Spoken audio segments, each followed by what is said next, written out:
Welcome back, ladies and gentlemen, to another episode of the Enlightenment Podcast, where we talk about spiritual ideas that help transform your life. Today, our topic of discussion is unknown to us. We're going to figure out as we go along. But today, we did a previous video talking about semen retention. Leo did a podcast with his arch nemesis, Tom, where he discussed many things.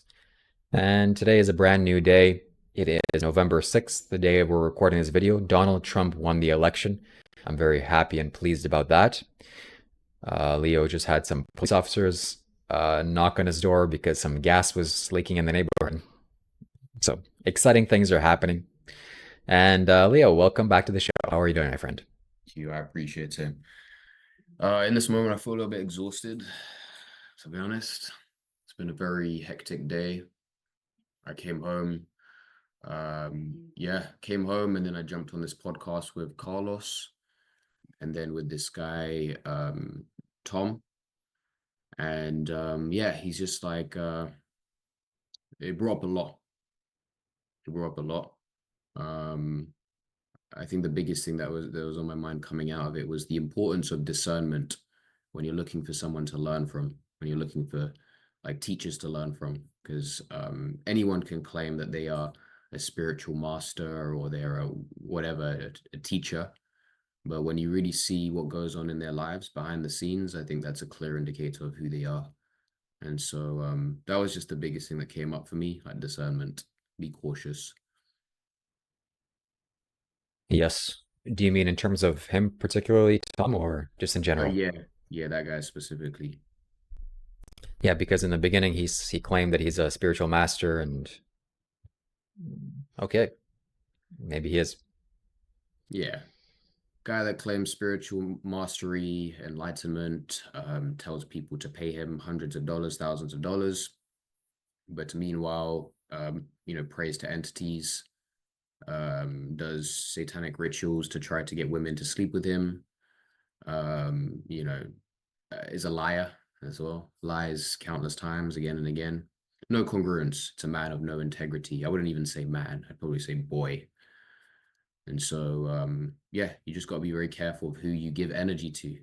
I almost feel like repulsed by the fact that I gave energy to that. I feel a little bit depleted. But then again, he's just another side of the collective. So, you know, Yeah, this podcast was done on Carlos' channel, Scary Hours Podcast, and you can check it out. It's a good thing to learn from and to particularly see that there are demonic entities on the planet. And you can channel them, you could conjure them, and I'm not sure why you would want to, but they're there, and you can feel it for this gentleman. So, not the best thing to do. yeah. There are some people that are literally just walking entities, physical embodiments of entities, and they will leech your energy. They're like parasites in a way. And I think it's absolutely crucial to have boundaries around these people as well. Otherwise, they can just take you down the wrong path. Yeah, Um, yeah, absolutely. And something a long time ago I was learning from this occult master, occult teacher. He said that when you're watching adult videos online specifically, you open yourself up to energetic influences by entities, and they can come into your room and they feed for that energy that you're giving out. And I've also had personal experience with this. There are entities on the planet, meaning energetic entities. You can't really see them physically. But just as if there's a parasite for an animal that's wounded in nature and the parasite latches onto its open wound and feasts upon that, similarly, there are parasites that feast upon your energy body that when you're wounded and have pain, that can happen. So protect yourself, meditate to avoid such things. Do you have any experiences with entities such as those? absolutely. Low entity experiences. I think it started when I had my Kundalini awakening. This was actually the very first experience of it was on a mushroom trip. I remember I started to get a lot of suicidal thoughts after that mushroom trip and a lot of swinging in emotions as well. I actually saw entities in that experience. And so I came to realize that it was actually an entity that was in my field. It was influencing my astral body. That's how they work. They basically take control of certain aspects of your astral body. It can be your heart area. It can be the different chakra points, essentially. And they can utilize them to influence you and loop thoughts in your mind or create addictions as well. Most people that are addicted to substances most definitely have entity possession that is leveraging them, because these entities benefit from your energy. It's like they get more energy from utilizing your energy body. And Wow. so, yeah, I had that experience on mushrooms. Then I had my Kundalini awakening a year later or 2 years later. And an entity actually used my physical body to perform a psychic surgery on a lady. It's a whole story. I don't know if you want to go into it now, but that made my energy body very vulnerable and very sensitive for several years thereafter. And so yeah. Mm. Something similar happened to me also. I became vulnerable at a particular time in my life. Actually, I was going to the nightclub and I did something energetically with my friend, and I felt I ripped something in the energetic field. I'd never been the same since. And then a couple of months go by, and my friend told me, you have an entity inside of you," and he pointed the truth. I got scared, and so many months went by after that. I went to a Buddhist monastery, and I remember I became so intensely angry, hitting the walls, punching myself in the head. I was so upset. So much anger was inside of me. So much pain, mental pain. I didn't know what was happening, and I had all these weird thoughts that I didn't want to have. Why was my mind torturing me? I thought. And thankfully, it was a full moon night. And as the day grew closer to the evening time arose, and I started meditating in the hall where the Buddhist monks were. And instantly got a flash of insight because of the massive energy of the full moon. I saw I have an energy, like a little entity, like this weird little creature with eyes and an energetic form latched on my third eye. It's an energetic thing to my third eye chakra, and it has tentacles spread out throughout my body. And I could see that it's influencing my behavior to make me do angry things so that because it likes it. It feeds off of that. I got so scared, so frightened. At the same time, it made so much perfect sense, like so clear. And I thought, okay, this is needs to go. Simultaneously, I saw the snake rising from the base of my spine, and I knew this snake was rising to destroy the thing. And that made me much more scared. And the snake disappeared because I wasn't ready for that. And it took a while for me to resolve the issue. I actually had to hire a professional to release this. And thankfully, I hadn't had to deal with something like that for a very long time because I'm maintaining good hygiene over my energy system. So nothing like that can enter into me. But yeah, share with us your story briefly, however much time we have left. Yeah. Sounds good. I guess yeah, the Kundalini awakening was the thing that really triggered things the most. It was in a Joe Dispenza event. And again, that's someone that I would be very cautious of as well, to be honest. He's someone that teaches many people to have Kundalini awakenings in the same environment, the same space, where people are releasing their traumas. And it's not like the right way to do it, if you ask me. And so many people come out of these experiences. Some of them have miraculous healings. Some of them come out feeling even worse for many months and years thereafter. For me, it was a very interesting story. I was walking around on the last day. Dr. Joe was leading this healing coherence meditation. And basically, 6 people will stand around a sick person, and then they will send a healing energy towards this person and try to heal them, basically, with their intention. And so I remember on that day, I said to Spirit, I said to God, I said, guide me to the person that needs the most healing in this room. I surrender my physical body and my vessel, and I allow myself to be a servant of your will. And I basically just kept affirming that, affirming that, affirming that. And then the volunteers that were helping lead the whole thing were basically putting people in different positions so that they could do the healing on a specific individual. The volunteers guided me to this lady that was crying on the floor. She was already crying. And I was like, wow, okay, there's something that's happening here. I don't know what it is. But they placed me right next to her head. Okay. And I remember we close our eyes, we will go into this meditation. As we're going deep into the meditation, I feel a force pulling my head back like this, like just pulling my head back. and I got really scared. And something told me if I surrendered to this, I could die. And however, something told me that something very positive could come out. It was almost like an ego death in a way. And so in that moment, I actually decided to surrender to this energy. And so I surrendered, and all of a sudden, my whole body started shaking like this, just like violently shaking. And I remember hearing like volunteers surrounding me, trying to make sure that I was good and keep me in the correct position. My eyes are still closed. And then I feel my hands just moving by itself like this over this lady's head, like it was pulling energy out of her head. And she basically comes out the experience and she runs around the whole venue, just like screaming with joy. And she says, I'm free, I'm free, I'm free. And she comes back and she tells everyone that she had a brain tumor in her head and it's gone. There's space, there's space, there's space. She can't feel it anymore. And she had no idea I was sitting there. She had no idea that I did what I did. And then eventually someone tells her later.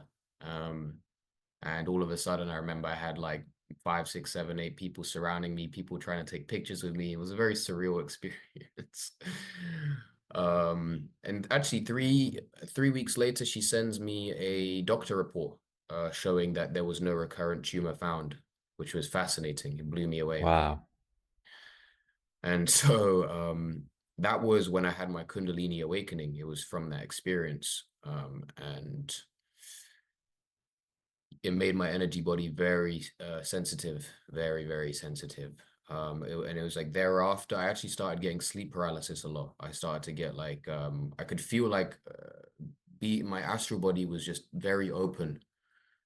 And yeah, so that was my first experience, I guess you could say. Wow. It's very mystical. Yeah, yeah. And so, yeah, thereafter, again, like I dealt with entities for many, many months and years, and I went to different professionals as well. I spent a lot of money in professionals, people that would like scan my astral body and then they would do a clearing on the astral body. I had people that would go into my past traumas and look at the original cause of where the entity latched in, because an entity can only attach to you from a trauma. That is the only way. Unhealed trauma. And unhealed trauma is literally a wound, it's an opening on your astral body. And so that's the only way that they can leverage you. They can, and so once you heal the traumas, they no longer have influence over you. And so I think it's important to have that awareness. And I believe most people do have an entity attachment. Anyone that's addicted to something on some level, most definitely, your astral beings playing around with you. Wow. Scary stuff. Hmm.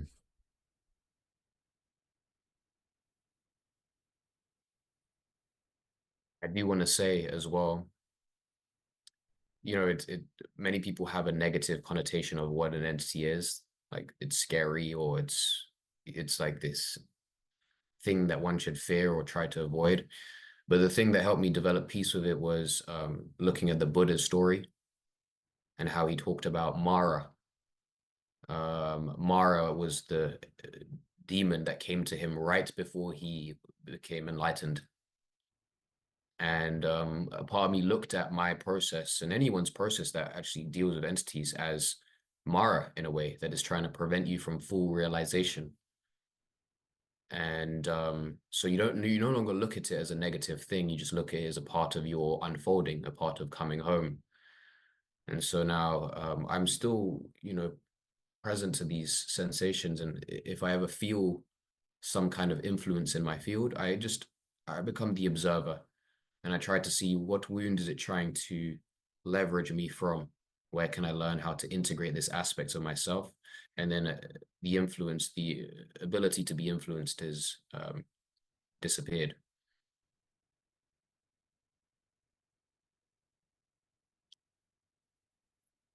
I think we should leave it here. Thank you so much for listening. I hope you enjoyed the show and stay tuned for next time.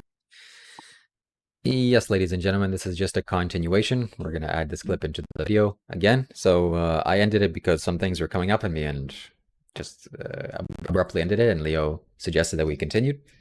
So some things started coming up for me. Some personal issues, but I guess it'll be beneficial for you all to hear. That, we all experience trauma in different ways, and trauma comes as a result of pain. And similarly, I've experienced pain opening my third eye, opening my visual senses, and seeing deeply into life. And you can see things that are beautiful and beneficial, angels and such, but also you can see very dangerous things. And when Leo was telling the story of him doing the Joe Dispenza situation that was happening, I felt my mind closing down uh, to prevent myself from seeing too much, too deeply. Because if I remember, like I said in the previous few minutes, that I opened myself up very widely a long time ago, and that really hurt. So some more calibration is needed, and as well as yeah, some interesting things are happening to me also. Some maybe entity attachments. I'm not really sure if that's an appropriate way of saying it, but some astral things are happening inside of me that probably aren't known. That's very clearly came up actually as you were talking. Some things happen, being kind of a little bit nudged, and I'm glad that this kind of came to light because I'm gonna resolve this. And actually, it came out as a result of you saying that whenever you have any kind of addiction isn't normal, and addiction almost always comes as a result of wounding or some imbalance in your body, and especially entities or like energetic psychic stuff happens to you as a result of addiction. That's the prime time to enter when you're an addict. That's the perfect opportunity for some nefarious entity to enter your life when you have an addiction. So, yeah, more exploration and more insight is needed. So I just wanted to add this in. Yeah, I think it's good to bring that awareness, and again, like I think the biggest thing is just be the observer. Like when we start to like label things as scary or wrong, or like this is not like in alignment with who I'm meant to be as a guru or whatever, um, it can really mess with the process. Like that was one of my biggest things, especially after awakening. I was like, how can an awakened being have an entity possession or deal with entities? And it's like all these stories start to come up. But when you just look at it as observer, and also remembering the story of the Buddha as well before his full-blown enlightenment, there's more compassion that can come with the process. We're living in clown world, as one of my friends says it. We incarnated on probably one of the lowest density planets there is, lowest frequency, lowest dimension. This is a game of this is war mode. This is suffering planet, my friend. We can do our best to pretend it's not, and we can pretend to be holy and divine, but we're in suffering planet. People are bombing each other, people are killing each other. We got like political systems, and it's mess. It's chaos. It's chaos on this planet. Um, so why was I saying that? Yeah, entities on astral planes are they are kind of governing what's occurring as well. There are light beings and there are also dark beings, and they're kind of watching this whole thing play out. And you can even see it in this whole like demonic agenda that's playing out in the whole transgender movement, and like the things that they're doing with kids as well. There's a lot of disgusting things that are happening in the world right now, and it's just a big circus that's playing out. Light and dark, the two polar opposites are just like battling with each other. Um, but it has to happen. It has to happen, and it's guiding us into our full liberation. Yeah, I see that these darker situations that are happening on the planet, some things that you mentioned, it is like the darker force trying to enter into our realm through the actions of human beings. And as it does, these unfavorable things happen on the small scale and also on the large scale. So, yes, and also this is definitely a war. It's very rung true to me. This planet is like war mode. What do you want to experience in this universe? You want to go in the angelic realm and experience bliss for a billion years? Okay. You want to go to Earth and experience a war mode? Yeah, sign me up for war mode. Where the suffering, you're living in a Earth body with bones. God forbid you stub your toe. You start to understand very quickly. There's not some joke here. So, yeah. But thankfully, that's changing. The Earth's energy is changing. It's increasing. I believe. I sense. Mhm. And you're taking this energy into your body, and as you take it into your body, your life changes. You become more angelic. You take the energy of angels inside of you. So I have faith, and I hope, and I believe that the Earth is going to become much more beautiful than it is today, and than ever was. So it's up to us, the awakened people, to stand up and do the right things. Pick your path.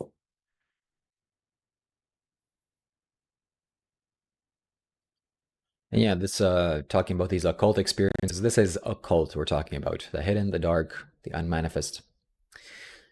It's kind of scary to talk about the occult. Also, I feel that it's painful because of lots of pain has happened to me as a result of this, not knowing what I was doing, looking into the darkness. But that's inherently dangerous. You can't see what is down there.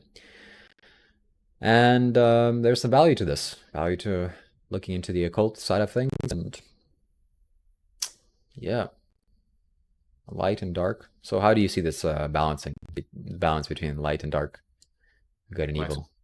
Yeah. in the world or just in internal or In the universe, internally, in the world. Yeah. yeah, light and dark. It's an interesting thing. I remember when I was on my new age path, new age spiritual path, I was just chasing light, love and light, love and light, love and light. And there becomes a resistance to darker, shadowy aspects. It's kind of what Joe Dispenza teaches.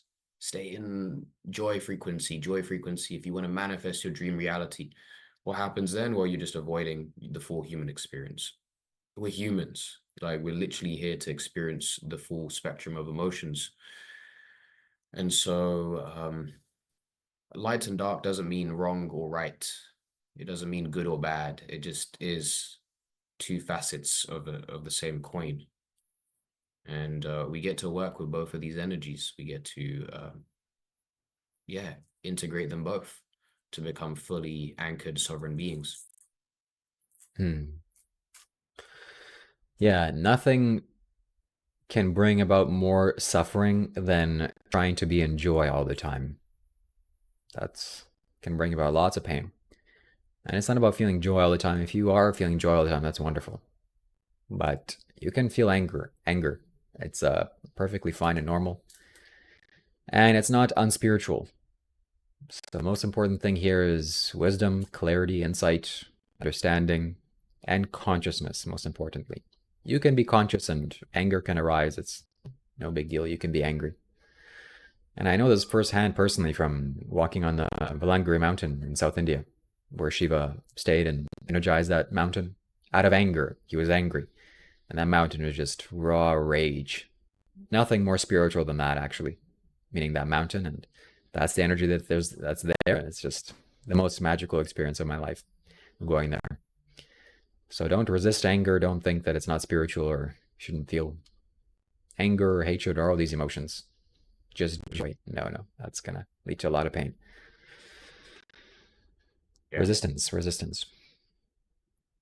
And this is why I tell people as well, even in my retreats and whatnot, is to connect the heart to the belly. The belly is the primal life force center. It's the killer inside. It's the darker, shadowy self. And then the heart is the one that's connected to love and service to others and all of these different things. And so when you bring both polarities together, that's what I believe a true conscious leader is, someone that walks this planet as a servant of God, someone that can actually create true impact in this world. Even God, even Jesus, Yeshua. There are stories of him whipping people in the church and whatnot. Um, he wasn't just a person that was about love and light. He had integrated both aspects from the way that I perceive him, at least. So, yeah, and there are many spiritual people that I meet these days. You don't feel their belly. They're just talking from up here. And so you don't really respect them. You don't really care about what they're saying, you know, from my experience, from most people's experience, I would say. The people that you respect are those that have done work with their belly, express from their belly.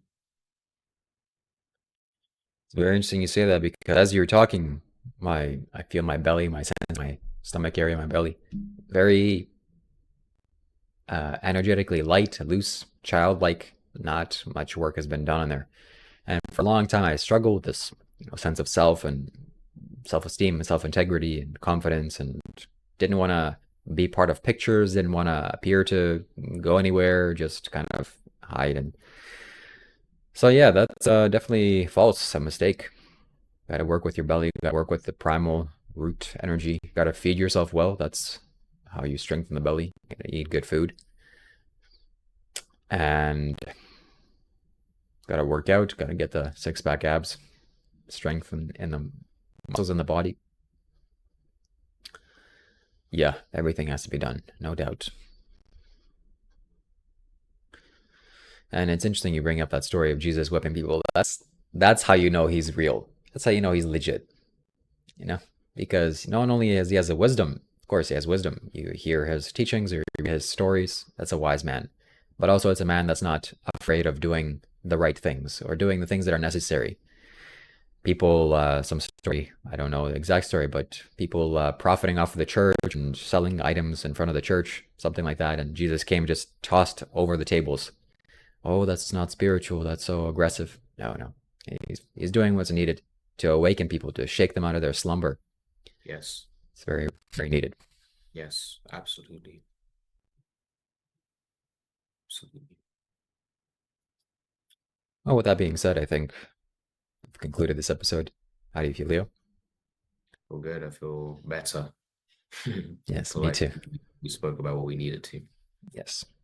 Thank you. Thank you so much, my friends, for joining this episode. Stay tuned for the next one. Peace.